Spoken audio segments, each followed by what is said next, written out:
नमस्कार, मेरा नाम राहुल। दोस्तों, आप लोगों को तो पता है साल 1947 में आज़ादी हुआ है। लेकिन देश में आज़ादी तो हुआ है, लेकिन यहाँ पे और एक प्रॉब्लम भी थी, वो है देश को राष्ट्र बनाने के लिए बहुत बड़ा प्रॉब्लम भी थी। और इसमें से कई रियासत ऐसे थी जिन्हें भारत का हिस्सा बनाने में देश की पूरी सियासत को कहीं पापड़ भी बेलने पड़ी थी। ऐसे ही रियासत थी त्रिपुरा की, जो कि भारत का हिस्सा नहीं था। दरअसल एक समय था जो भारत का नॉर्थ ईस्ट में बच्चे त्रिपुरा राज्य पर माणिक्य वंश का राज हुआ था और राजा थी वीर विक्रम किशोर देववर्मन।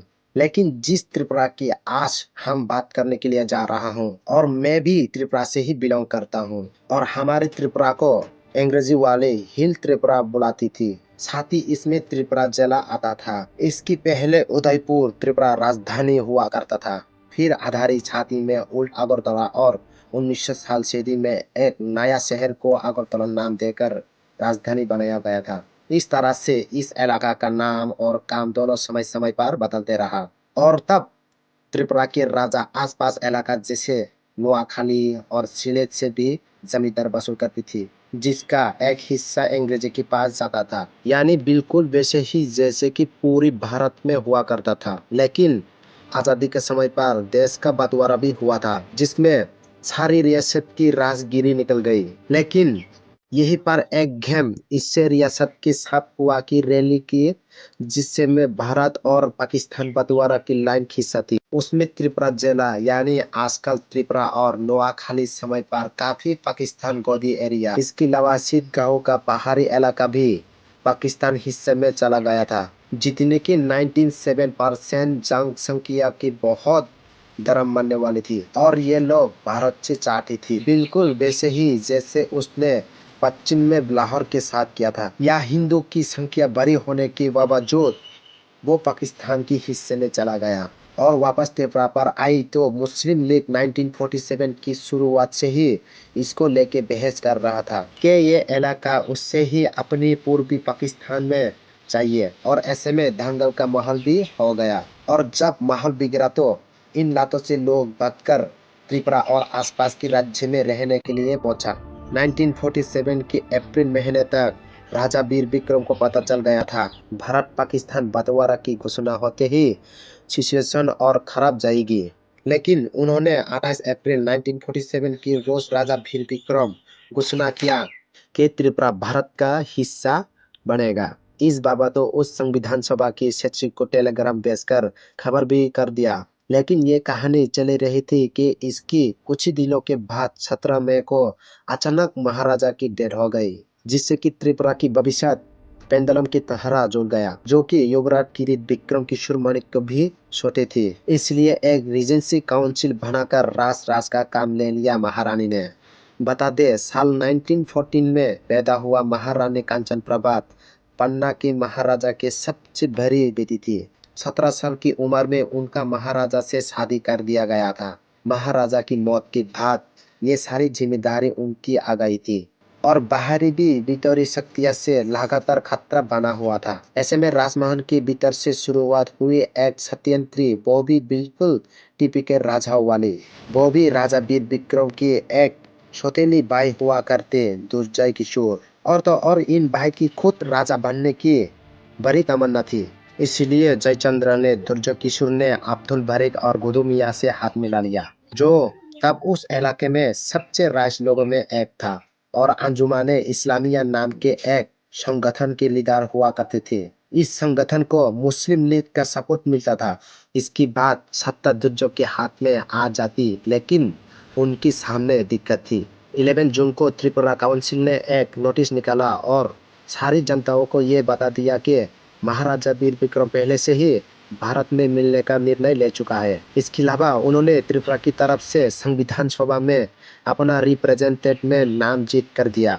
माहौल भड़काने के लिए अंजुमन इस इस्लामिया ने लोकल सपोर्ट जुटाना शुरू किया और लोगों को भारत के खिलाफ भड़काने के लिए लोगों की कान भरना शुरू कर दिया। लेकिन इधर नया महारानी को इसकी खबर लग गई, और फिर उन्होंने सख्त कदम उठाने शुरू कर दिया। लेकिन कई मंत्री थी जो उस समय दुर्जय को सपोर्ट करती थी, तो उसके खिलाफ भी कार्रवाई करते हुए रानी ने ऐसे मंत्रियों को इस्तीफा लेकर कई लोगों को राज्य से बाहर भेज दिया। और उनकी राज्य में घुसने पर रोक लगा दी। महारानी जानती थी कि सरदार पटेल को इसकी खबर मिलना जरूरी है। वो अपने पिता के साथ पहले भी पटेल से मिल चुके थे। अक्टूबर महीना में उन्होंने बंगाल कांग्रेस कम्युनिटी के जरिए सरदार पटेल को एक चिट्ठी भिजवाया। सरदार पटेल तुरंत हरकत में आया और उन्होंने असम की गवर्नमेंट अकबर हैदरी एक चिट्ठी लेकर त्रिपुरा और मणिपुर की हालत देखकर नजर रोकने के लिए कहा और साथ में महारानी को सुरक्षा के लिए कुछ समय तक शिलोंग पे रखा। और कुछ दिनों के बाद एयरफोर्स के टुकड़ी त्रिपुरा के लिए रवाना हो गई। और दूसरी तरफ भारत सरकार की सलाह से 12 जनवरी 1948 को महारानी ने रीजेंसी काउंसिल बंद कर दिया और वहां पर भारत सरकार से नेगोशिएट करने के लिए सेल्फ रिप्रेजेंटेटिव बन गई। और उसकी एक साल बाद तक स्थिति वैसे ही बने रही, यानी कि ऐसी रियासत का भारत सरकार ने शामिल होने के लिए नेगोशिएशन चलता रहा। महारानी ने त्रिपुरा में किसी भी तरह कोई भी विद्रोह होने का बचाया रखा। सरदार पटेल ने तय किया त्रिपुरा में पाकिस्तान कश्मीर जैसे हरकत ना कर पाई, इसलिए 9 सितंबर 1949 त्रिपुरा मर्जन डॉक्यूमेंट पर दस्तखत हो और 15 जून को 1949 को त्रिपुरा ऑफिशियल तौर पर भारत में विलीन हो गया।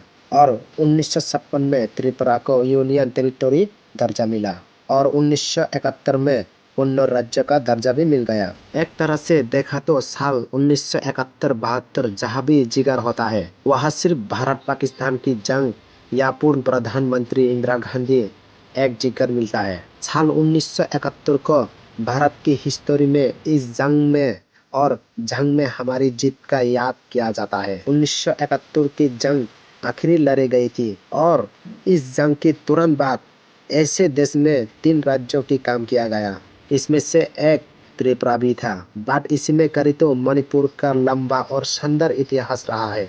कई राज्यों में मणिपुर का शासन भी किया और मणिपुर के स्वतंत्रता का 19वीं सदी का आरंभ तक बने रही, लेकिन उसकी बाद 7 साल भर्मी लोगों ने यहाँ पर कब्जा करके शासन किया। 1991 में मणिपुर में ब्रिटिश शासन का दिन आ गया और 1947 में बाकी की देश के साथ भी आजाद हुआ।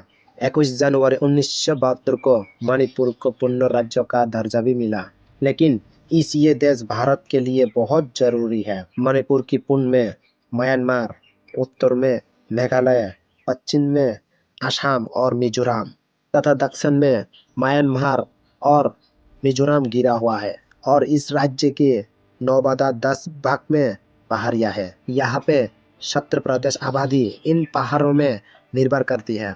मणिपुर और त्रिपुरा की इस जिला में पहाड़िया में सिरुर लिली फूल पाई जाती है। विश्व में ये लिली फूल सिर्फ यही पाया जाता है, जो कि मणिपुर की लोगों की कमाई का जरिया भी है। दोस्तों, इसकी बात भी देश में ऐसे कई राज्य आई जो या तो देश का हिस्सा बने या तो किसी और की राज्य से अलग होकर अपनी अलग पहचान बना पाया। जिसमें अगर साल 1975 की बात करें तो 1975 में देश ने अपने सबसे ज्यादा विविध राज्य सिक्किम अपने साथ कर लिया और कहा जाता है रोज वक्त ने देश में अलग तरह से जासूसी काम करने के लिए बनाया गया था। इंदिरा गांधी ने सब बोल दिया था कि उन्हें सिक्किम अपने कब्जे में चाहिए और ऐसे ही हुआ। 16 में 1975 में यह राज्य भारतीय संघ का हिस्सा बना था। It's not easy to find Sikkim on the map unless one knows where to look for it. इसकी बात आती है साल 1987 और इस साल भारत में शामिल होता है गोवा। लेकिन आपको जान के हैरान होंगे कि इस राज्य ने ये किसी राजा के अंदर में था, ना कि किसी ब्रिटिश ने कंट्रोल किया था, बल्कि इस राज्य में पोर्तुगाल ने अपने कब्जा जमा करके रखा था। 1961 में भारतीय सेना ने इससे मुक्त किया और उससे यूनियन टेरिटरी बनाया। इसके साथ दमन और दीव को भी इंडिपेंडेंट करके लिया। फिर इसमें 1987 को उससे पूर्ण राज्य का घोषित कर दिया गया। Sikkim and the little colony of which it is the capital have been Portuguese for 450 years. Now it is part of the Republic of India after just about the easiest conquest on record. और ये भारत में पातो राज्य शामिल हो गया। 1972 में अरुणाचल प्रदेश को भी देश में शामिल करके केंद्र शासित प्रदेश बनाया गया। 1987 में इससे पूर्ण राज्य बनाया गया और ईटानगर को इसकी राजधानी घोषित किया गया। 1987 में मिजोरम को पूर्ण राज्य का दर्जा दिया गया।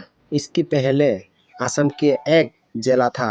1972 में केंद्र शासित प्रदेश बनाया गया था। यानी अगर आप एक तरफ से देखो तो पूर्वांचल के बहुत से राज्यों को भारतीय संघ में मिलाने के लिए तो इंदिरा गांधी ने किया था और वो किसी ने नहीं किया। लेकिन यहाँ पे आपकी क्या इरादा है, कमेंट में बताना। और अगर आप नया है तो मेरे चैनल को सब्सक्राइब भी कर देना।